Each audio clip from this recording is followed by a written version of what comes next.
અત્યાર સુધી તમે દ્વારકાધીશની અનેક પૂજા વિધિ જોઈ હશે, પરંતુ દ્વારકામાં દરિયામાં 1 ફૂટ નીચે પાણીમાં સ્કૂબા ડાઇવર્સે અનોખી પૂજા કરી હતી।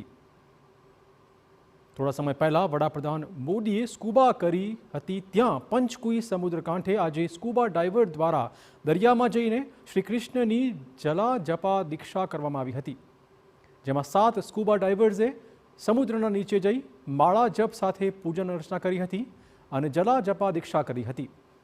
જય દ્વારકા કેમ્પેઇન અંતર્ગત રાજ્ય અને કેન્દ્ર સરકારના સહયોગથી જોડાયેલ આ કાર્યક્રમમાં મંત્રી મોડુભાઈ બેરા, દ્વારકાના ધારાસભ્ય પબુબા માણેક તથા વહીવટી તંત્રના અધિકારીઓ હાજર રહ્યા હતા। આ સાથે જ આ કાર્યક્રમની નોંધ ઇન્ડિયન બુક ઓફ રેકોર્ડમાં પણ લેવાઈ ગઈ છે।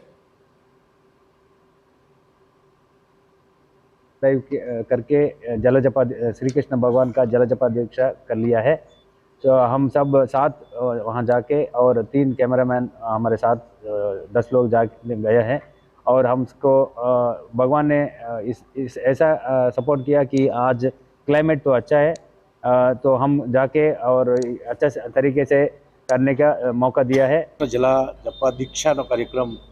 એટલે કે આપણી દ્વારકા નગરી જે પ્રાચીન દ્વારકા છે સમુદ્રની અંદર એના જ્યાં અવશેષો છે ત્યાં સ્કૂબા ડાઇવ કરી અને આ એનજીઓના 7 જેટલા યુવાનો રવિન્દ્ર અને એની ટીમ જે છે એ ત્યાં ગયા અને એ આપણે બધાએ સ્ક્રીન ઉપર પણ જોયું અને ત્યાં એને